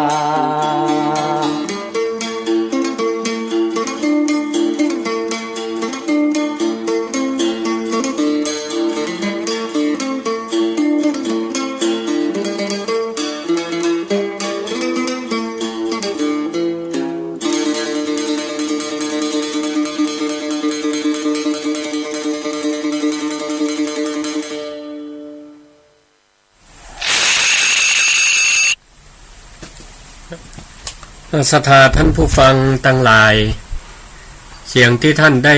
ยินได้ฟังอยู่นี่ก็เป็นเสียงรายการศิริธรรมกำเมืองโดยอาตมาภาพพระครูศิริธรรมบัณฑิตอาจารย์ประจำวิทยาลัยสงฆ์นครลำปางเจ้าวาดวัดมิ่งเมืองมูลตำบลพิชัยอำเภอเมืองจังหวัดลำปางวันนี้นำรายการศิริธรรมกำเมืองมาออกในช่วงค่ำยามดึก2 ทุ่มถึง4 ทุ่มนะก็ตะกี้ขั้นรายการให้ฟังนะซอล่องน่านนะน้ำนองหลวงเมืองน่านปี2567นะไอชินล่องน่านนะเปิ้นได้ขับขานก็ได้พัฒนาเกี่ยวกับน้ำท่วมเมืองน่านที่ผ่านมาฝนชุด5ก่อนเนาะก็อันนี้ก็เป็นรอบใหม่แล้วก็ยังจะมีพายุขึ้นลูกใหม่แหมอยู่จะได้ก็ศรัทธาญาติโยมทั้งหลายก็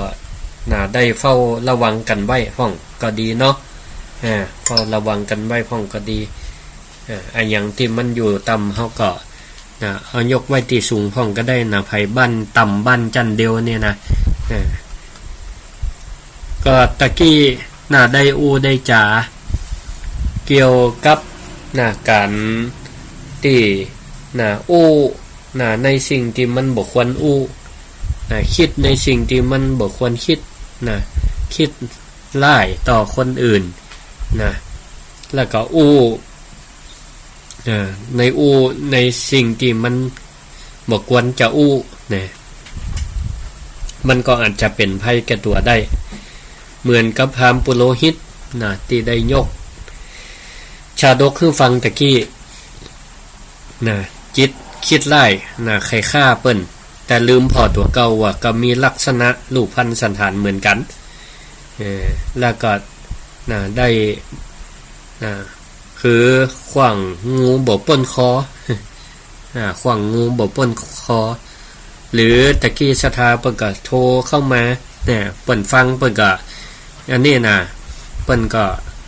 สรุปจะดีคือตกแก่ท่านทุกนั่นถึงตัวคือตกแก่ท่านทุกนั่นถึงตัวเนาะ ก็เป็นคติธรรมสอนจิตสอนใจได้ดีตะกี้ก็อู้ถึงว่าลูกศิษย์ของเปิ้นเนาะที่เรียกว่าตะการลิงะพระโพธิสัตว์ได้ถือโอกาสเตือนสติผู้เป็นครูบาอาจารย์ของตัวเก่าตะกี้เพิ่นก็เล่านิทานให้ฟังแล้วก็ที่นี่ตะกี้เพิ่นเล่าเรื่องแปะเนาะเรื่องแปะ2 ตัวกำลังจนกันก็นกก็ใครห้ามปรารถนาดีแต่ก็ยังว่าหวังดีในเรื่องบ่ใช่เรื่องก็ไปอยู่เป็นคนกลางไปอยู่ตัดกลางก็โดนแปะจนตายที่นี่เพิ่นก็เลยเล่าแหมเรื่องนึงว่ามีการครั้งหนึ่งมีละอ่อนเลี้ยงงัวอยู่5 คนมีละอ่อนเลี้ยงงัวอยู่5 คนที่นี่ก็อยู่ปื้นเก้าตานแล้วก็มีลูกตาลบนเก้านั่นมีหน่วยตานหน่วยบตานที่นี่ก็ปากันกึดว่าเฮาจะขึ้นไปเอาหน่วยตานมากินก็เลยส่งละอ่อนคนตีขึ้นก็ไม่เก่งก็ขึ้นเก้าตานไปแหละส่งคนเก่งขึ้นเก้าตานไปที่นี่ก็ปรากฏว่าบนเก้าตานท่านก็มีงูอยู่ตัวหนึ่งที่อันปื้นเก้าตานมีงูอยู่ตัวหนึ่งอยู่จอมปลวกที่นี่ก็หันคนก็เลยเลื่อยหนีขึ้นบนเก้าตานแล้วบนเก้าตานนั่นก็มีละอ่อนอยู่คนหนึ่งขึ้นไปก่อนละที่นี่พอเลื่อยขึ้นไปคนอยู่ตั้งหลุมก็ตกอกตกใจก็เลยเอิ้นห้องเอิ้นห้อง นะเอิ้นห้องไอ้คนที่อยู่ตั้งบนน่ะว่างูเฮ้เอิ้นว่างูขึ้นเก้าตานไปละงูขึ้นเก้าตานไปละไอ้ละอ่อนที่อยู่บนเก้าตานก็ตกใจเหมือนกันนะบ่ฮู้ว่าจะยะจะใดอ่ะทีนี้ไอ้คน4คนอยู่ตั้งลุ่มโอ้ก็เป็นห่วงเปลี่ยนที่ขึ้นเก้าตานไปก็เลยไปกำแจงผ้าขาวนะกำคนละแจงอ่ะสถาเคยหันก็ที่เปิ้นอันเอาไว้ห้องนะคนที่เปิ้นกระโดดจากที่สูงลงที่ต่ำกะว่ามันกระโดดลงผ้านี่ก็จะปลอดภัยเอกอ่ะโดดลงใส่แจงใส่กลางผ้านะที่นี่ก็บอกคือคนที่อยู่บนก็ตันเนี่ยโดดลงมาอีกอ่ะตัวเก่านี่ก็กำ4แจงคนละแจงที่นี่ไอ้คนอยู่ตั้งบนก็โดดลงมาตั้งกลางพอดีอ่ะและไอ้คน4คนที่อยู่ตั้งลุ่มเนี่ยบัดตันได้ตั้งตัวกะหัวก็ปุ่งจนกันเองพอละอ่อนที่อยู่บนก็ตันตกลงมาปรากฏว่าหัวปุ่งจนใส่กันหัวแตกตายคาตี4คนเลยนะห้องงูเป็นเหตุอีวะอันเนี้ยเป็นว่าเพราะเรื่องเป็นเรื่องนะเพราะเรื่องเป็นเรื่องตะการลิญะเพิ่นก็เลยเล่าเตือนอาจารย์ให้ฟังว่าเนี่ยเรื่องที่มันเป็นเรื่องนะอยู่ดีมว่าดีอาขาดหมัดไล่คนอื่นและที่นี่เพิ่นก็เล่าแห่มเรื่องนึงเพราะหลายเรื่องละเนาะก็เล่าเรื่องว่าขโมยมีขโมยไปจับแปะขโมยไปลักแปะมาที่นี่ก็ลักแปะเปิ้นมาก็กว่าแปะนี่มันห้องกว่าเจ้าของเปิ้นได้ยินใส่ก็เลยมัดปากแปะไว้กะมัดปากแปะแล้วก็เอาแปะเนี่ยไปซ่อนในหุ่มไม้แล้วก็มัดแปะไว้หั่นปิดไว้เมื่อคนหันอำพรางไว้ในขุมหั่นกะว่าวันพวกนี้จะมาฆ่าแปะฆ่าให้ตายแล้วก็เอาจีนไปย่างกินไปย่างกินปรากฏว่าวันผูกแจ้งขึ้นมาก็ถึงเวลาตินัดกันหมู่ขโมยตั้งหลายก็ป้ากันมาพร้อมหน้าพร้อมตากันแต่ละคนเนี่ยต่างก่อปลากันเอาเหล้าเอากับแก้มมาแต่ลืมเอามีดมาตัว แต่ละคนลืมเอามีดมาตัวก็เลยนึกเกี่ยงกันเกิดว่าไอ้นั่นคงเอามาไอ้นี่คงเอามีดมาอีกอ่ะเกิดเกี่ยงกันพอถึงเวลาก็มานั่งเอามือกลุ่มเอามาตบหัวตัวเก่ากัน ว่าเนี่ยเฮ้ยจะมาฆ่าแปะกับเมาอันมีดมาห่วยเนี่ยใดอ่ะมีอุปกรณ์มีมีดก็เลยก็เลยปลดแจกปลดแจกอันปล่อยแปะเหียกะจะฆ่าก็ฆ่ามันได้อ่ะมีมีดก็เลยปลดปล่อยแปะไปเป็นอิสระแมงแปะในก็ได้ เมื่อเป็นอิสระแล้วก็โดดวิดเต้นวิดเต้นหล่นไปหล่นมาเอาขาหลังไปเตะอันนั่นเตะอันนี้ไปเตะกอไผ่บังเอิญว่าไอ้คนตัดกอไผ่ตะวาเนี่ยเอามีดไปเสียบลากไว้ในกอไผ่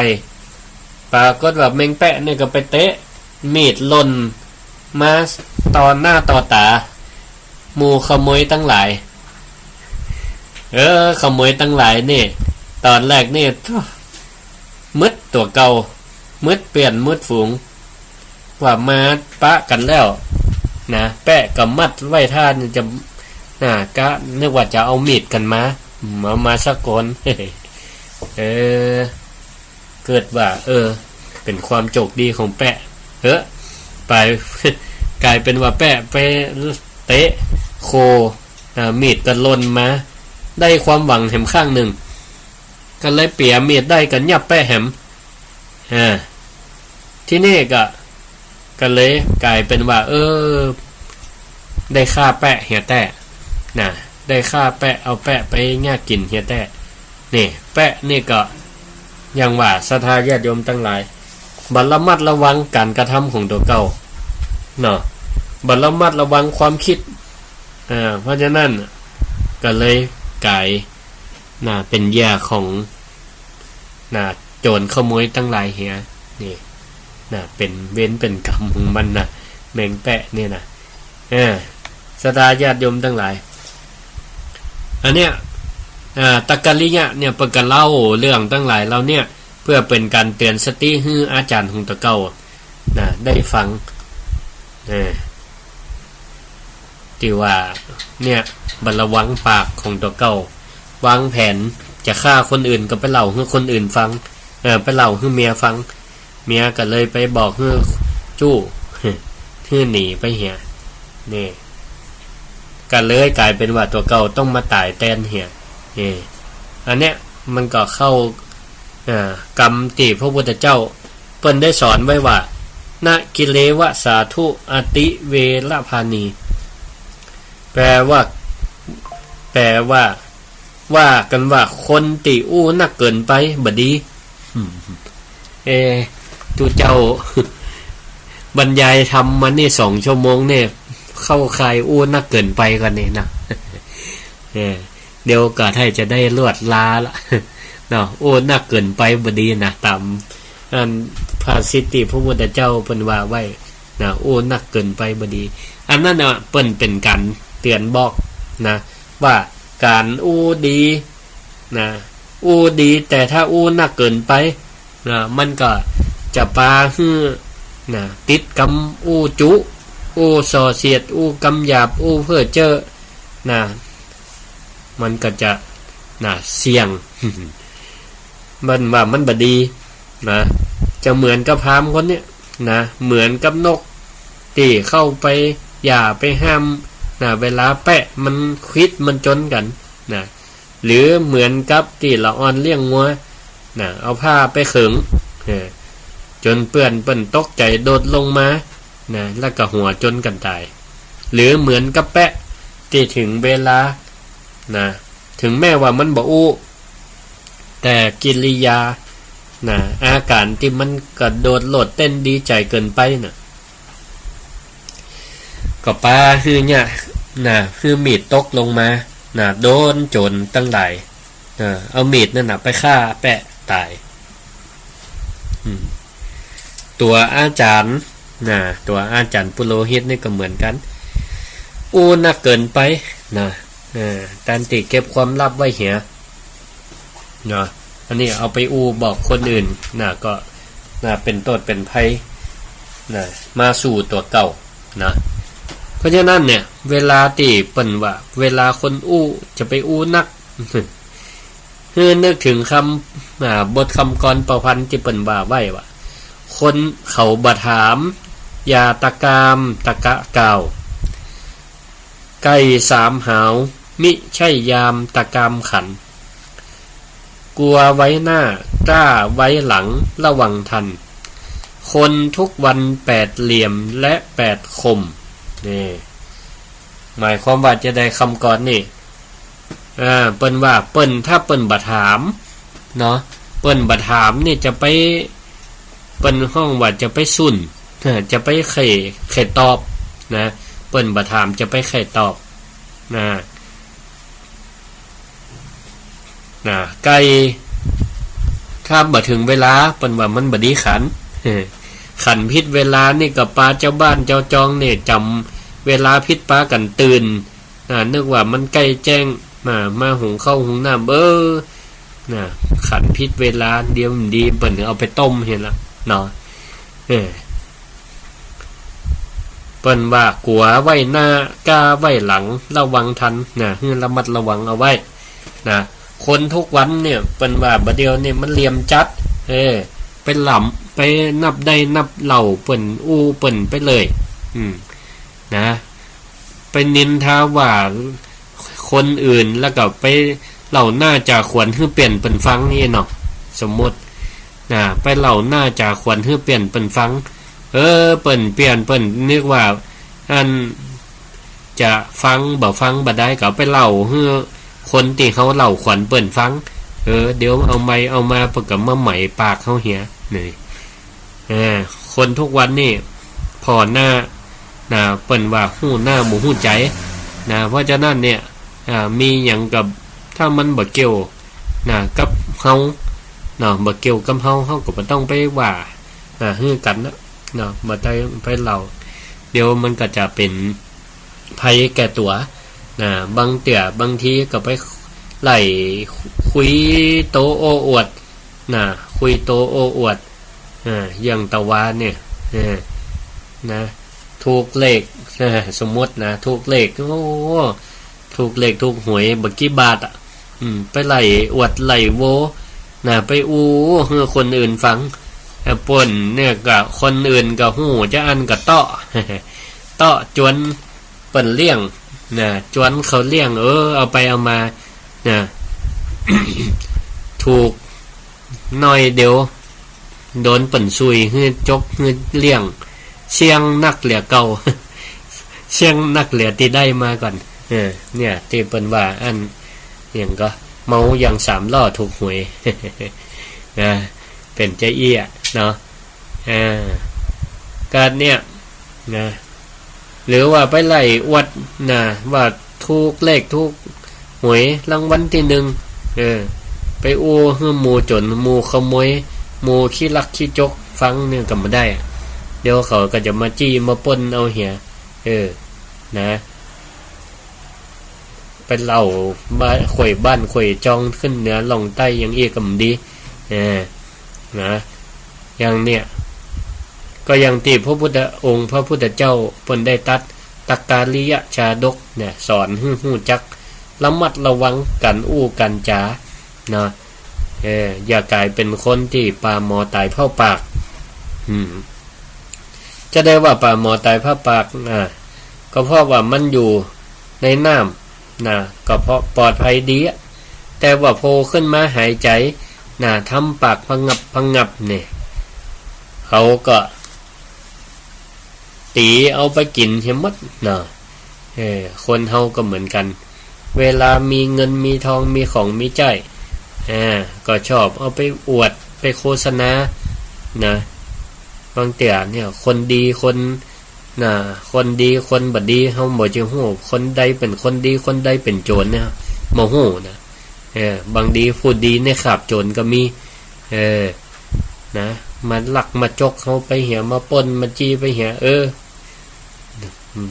ปากเป็นเหตุเนาะเพราะฉะนั้นเนี่ยเปิ้นว่าอยู่คนเดียวขึ้นระวังความคิดอยู่กับมิตรขึ้นระวังวาจา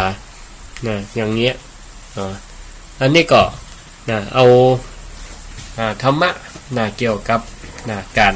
การจาเรื่องเกี่ยวกับการหนักเกินไปก็เป็นสิ่งที่บ่ดีการที่มันพอดีในสิ่งที่มันเป็นสาระเป็นประโยชน์ก็เอามามาเล่าให้ศรัทธาญาติโยมทั้งหลายได้ฟังได้คิดพิจารณาเนาะว่าการที่เฮาเนี่ยได้แสดงออกมาตั้งกายกรรมวจีกรรมมโนกรรมสิ่งใดก็ดีก็ขอให้แสดงออกมามันเป็นกุศลคือความฉลาดจะทำก็ทำแต่สิ่งที่มันเป็นกุศลก็คือทำในสิ่งที่มันเป็นความฉลาดในที่นี้ก็คือบ่สร้างทุกข์สร้างโทษให้กับตัวเก่าบ่สร้างทุกข์สร้างโทษให้กับคนรอบข้างจะก็เหมือนกันก็ในสิ่งที่มันเป็นสาระสิ่งที่มันเป็นคุณงามความดีในสิ่งที่มันสร้างประโยชน์สร้างความสมัครสมานสามัคคีสร้างความฮักแปลงกันเนี่ยมันเกิดประโยชน์ต่อตัวเก่าและก็คนอื่นการคิดก็เหมือนกันมโนกรรมก็คิดมองโลกในแง่ดี นะมองโลกในแง่ดีนะเอาไว้ก่อนนะปรารถนาดีต่อกันนะแล้วก็คิดในสิ่งที่มันบ่จักนะนำมาซึ่งโทษภัยแก่ตัวเก่าแก่คนอื่นนะอย่างนี้นะอันเนี้ยเพิ่นเรียกว่านะการที่เฮานั่นนะจะทำจะจะคิดให้มันเกิดความพอดีนะเกิดความพอดีนะก็นะตะกี้ก็มีสถาโทรมาเอาละเรียบร้อยละใครจะโทรก็โทรเข้ามาแลกเปลี่ยนความคิดเห็นกันได้นะหรือจะมีข้อสงสัยนะในธรรมะที่ได้นำเสนอไปก็มานำเสนอหรือว่าใครจะมาเติมเต็มธรรมะที่ได้นำเสนอไปก็โทรเข้ามาแนะนำรายการกันได้รายการศิริธรรมกำเมืองโดยอาตมาภาพพระครูศิริธรรมบัณฑิต064-949-5999นะรายการศิริธรรมกำเมืองเนาะเจริญพรไหว้สาท่านพระครูเจ้าแม่ยังเป็นไรอยู่อันน้องตำบลปัญญิวเนอร์โทรอันอย่าง94เนอร์ฟังก่อนดีไปยิ้วตั้งใดก็แม่จังหวัดยังก็ยิ้วจังหวัดตำบลปัญญิวเจ้าเอาไว้จะแบบ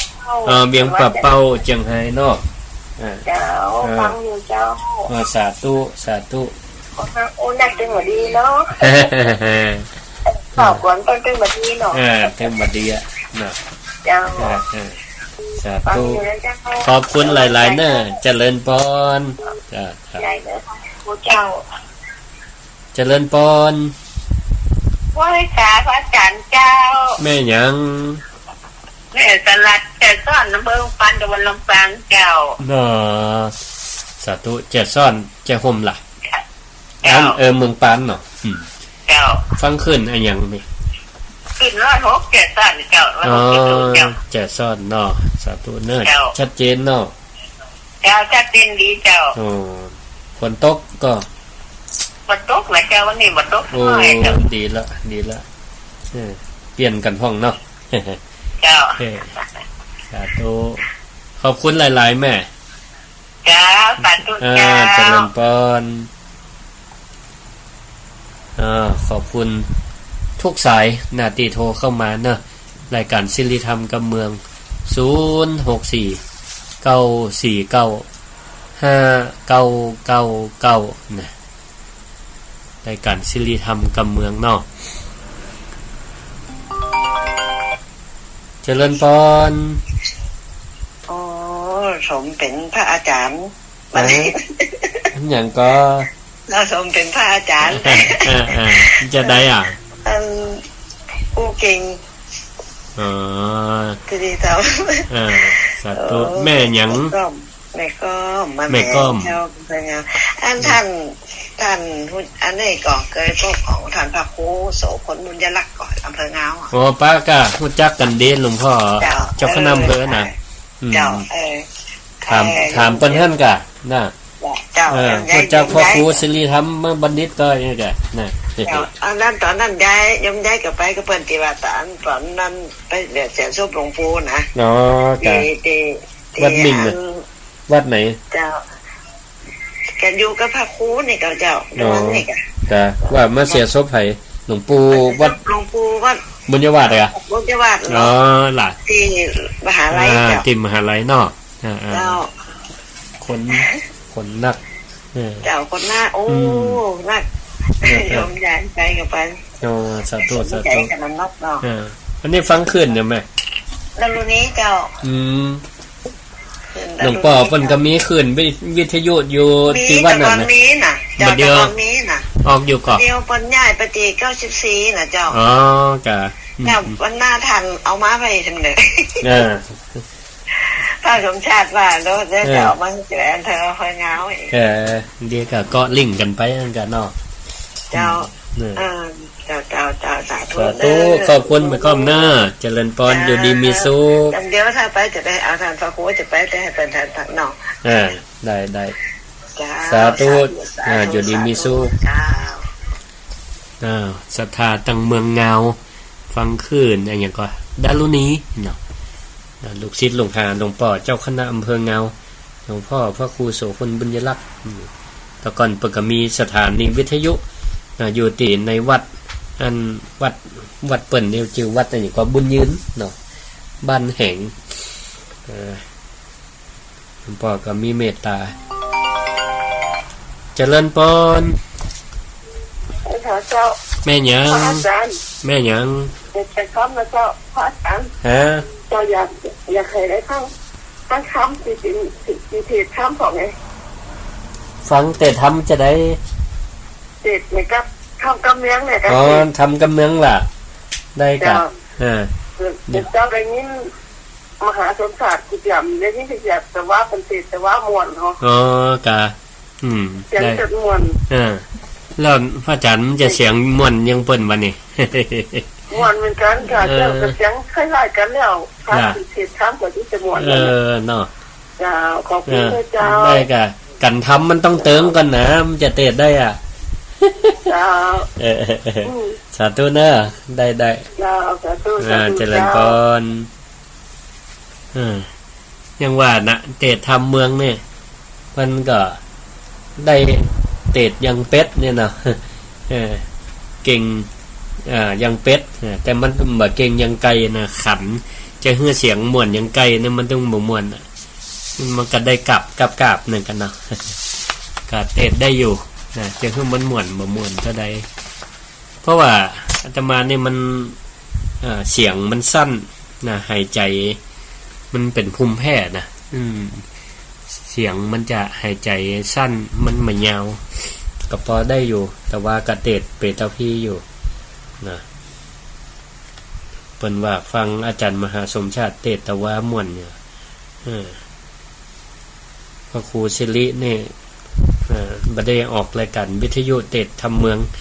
เป็นลักษณะบรรยายแต่ก็เอา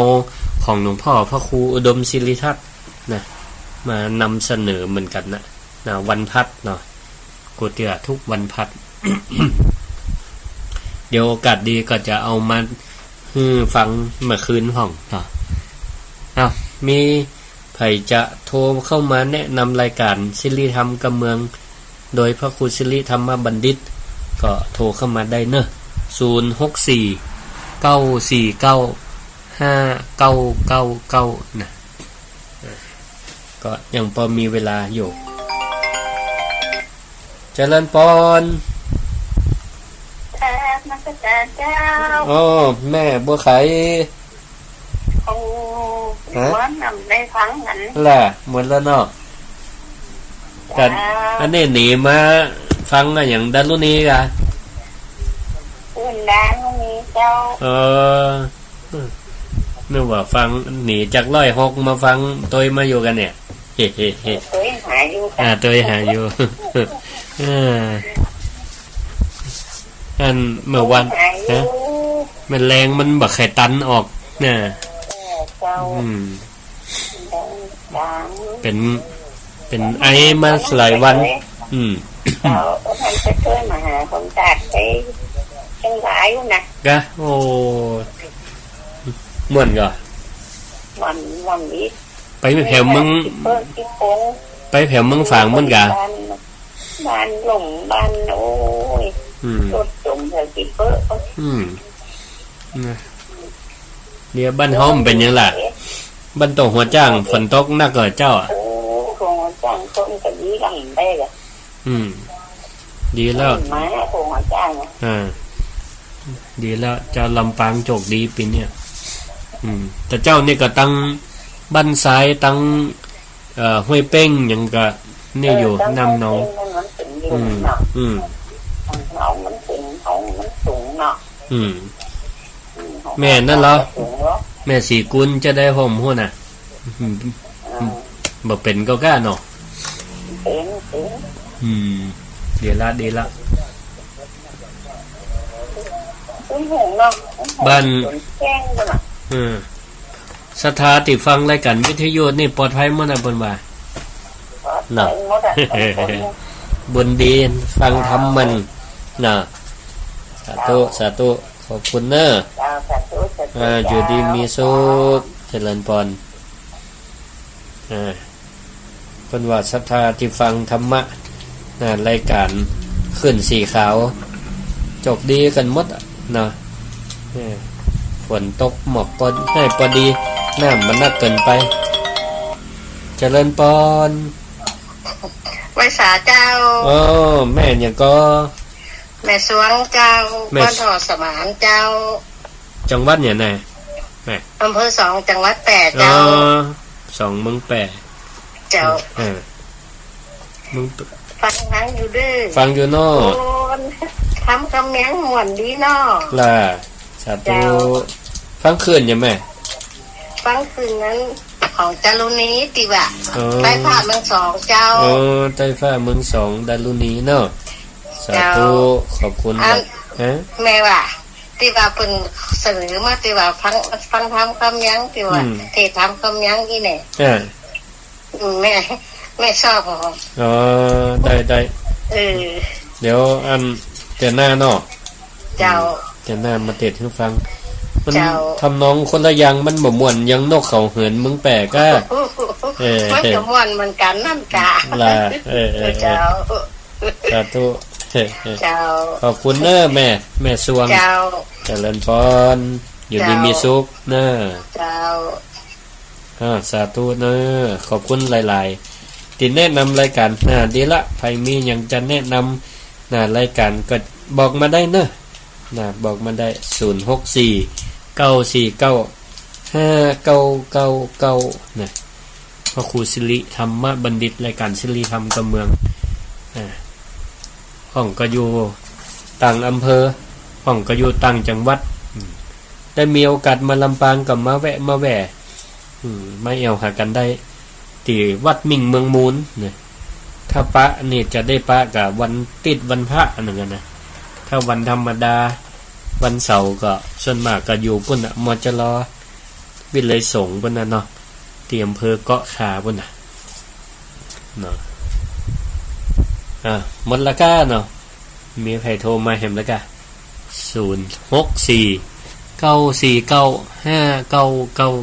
เนี่ยแนะนำรายการกันได้อนุโมทนาขอบคุณกับเจ้าของสถานีทุกๆสถานีโดยสถานีหลักก็คือแม่ค่ายขึ้นสีขาวเพื่อชาวประชาที่เปิ่นได้รับลิงก์ของรายการสิริธรรมกับเมืองแล้วก็ไปสู่สถานีต่างๆเจริญปอนแม่หยังยุงแม่มอน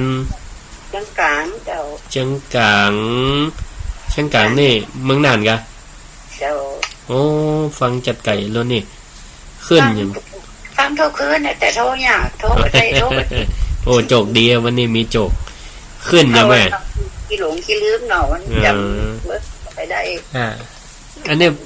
จังกลางนี่เป็นฟังขึ้นยังแม่โอ้นี่เจ้าได้ขึ้นตรงจ้างไงตรงจ้างแหละดีเลยที่ตามผู้แต่โตเนี่ยใจอันที่ใจ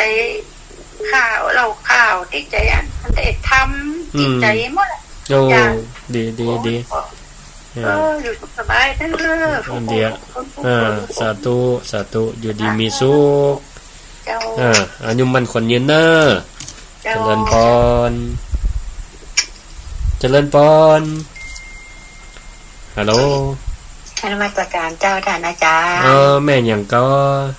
แม่เสงี่ยมเสนามอยู่บ้านโป่งทีวีอำเภอเวียงป่าเป้าจังหวัดเชียงรายเจ้าฟังอยู่เนี่ยวันนี้ฝนประเจ้ามันตกตะคืนแล้วก็ตะเจ้ามาเดี๋ยวนี้มันตกละเจ้าแต่เจ้ามองตะคืนก็ตกอย่างเดียวกันนะเจ้าแต่ตกเจ้าฟังขึ้นยังแม่ฟังขึ้นอันใดแม่จานโมเดิร์นเจ้าแม่ขจานโมเดิร์นเนาะอากาศดีสาธุชัดเจนขอบคุณมากแม่สาธุอยู่ดีมีสุขเจริญพรไว้แท้พระคุณเจ้าหลังจากแม่แม่เลี้ยนล่ะ เจ้าสาธุรอบ2เจ้ารอบ2เจ้าอยู่ดีมีสุขตั้งน้ำท่วมหนักกว่ากันหลายตีอยู่นะแม่แห้งผ่องก็มีละเปิดไฟน่ะแต่น้ำวังขึ้นกะน้ำวังน้องกันปุ่นมันต่ำเนาะแม่นละเจ้าแต่ละบ้านแม่เนี่ยมันมาถึงนะโอ้จบดีใจน้ำจบดีนะแม่ก็แล้วบอกแน่ว่าบอกว่าเป็นแน่มันก็เก่งก็ให้กำลังใจแน่ขอบคุณเนอะสาธุเจริญพรเนอะความเสียใจขอบคุณเจริญพรพระเจ้าพระอาจารย์แม่ยังเจ้าสื่อแม่ของฉันบ้านแม่ขวังเจ้ากับคุณเจ้าขาวเมืองพานหัวเสียหายเลยเมืองพานจังหายเจ้าครั้งของคืนของคุณดารุณีเนอะคืนดารุณีไปไก่สาธุฟังกันหลายก็ตั้งปุ้นน่ะเมืองพานคนตัวครั้งกันคิดไปวัดเพราะว่ายังไปวัดกระว่าคนจะอู้กันคนทางธรรมะทุกวันตนทุกปงข้าเจ้าก็อาจจะได้เบอร์ทางพระอาจารย์ตะกี้เนี่ยเจ้าเป็น2-3เตี้ยเจ้าเป็น2-3เตี้ยนะเจ้าทำดังนี่เป็นประจำได้แล้วก็ทีนี้ข้าพันพระอาจารย์โอ้นุ่มมันจริงมันไม่คติความใจยังไงบอกว่าถูกเจ้าต้องจะจำในใจเนี่ยมันอันใดที่มันถูกเจ้าประจำในใจเนี่ยสาธุในใจเนี่ยเขาเจ้าเอาธรรมะเนี่ยเป็นที่จ้างที่ตนเจ้าดีละเนอะเขาเจ้าตึ้งมาลืมมาทับอะไรฟังทุกวันนี่เขาเจ้านอนตึ้งรักมันงอมคิดถึงธรรมะอย่างเดียวดีละสาธุเนอะบุญเป็นที่จ้างที่เพิ่งสาธุของท่านพระอาจารย์ครับขอบคุณนะคะรายการสาธุอนุโมทนาอยู่ดีมีสุขเนอะเจริญพรสาธุเจ้าสาธุขอบคุณหลายๆที่ติดตามฟังรายการศิริธรรมกับเมืองโดยพระครูศิริธรรมบัณฑิตเนาะก็เอาธรรมะของพระพุทธเจ้านี่แหละเนาะมาจ่าธรรมะนี่เป็นอาการลิโกไม่จำกัดเวลานะธรรมะพระพุทธเจ้าตัดไว้เมื่อ 2,500 กว่าปีเป็นอย่างใดก็เอามากำเก่าเนี่ยนะบ่จำกัดกันเจริญพรวันตะการครับหมดเวลาแล้วอาจารย์4 ทุ่มแล้วครับ4 ทุ่มแล้วเนาะปิดรายการได้แล้ว2 นาทีพูดมากไม่ดีขอบคุณมากพ่อครับวัตการครับหลวงพ่อบอกว่า4 ทุ่มแล้วพูดมากไม่ดีว่าเล่นแซวกันเล่นได้นะศรัทธาญาติโยมทั้งหลายพอพูดพระธรรมพระสงฆ์เป็นติจังติเปิ่งเนาะเจริญพรฮัลโหลครับฮัลโหลครับ อันนี้ไผ่ก็สันขี้เบ้า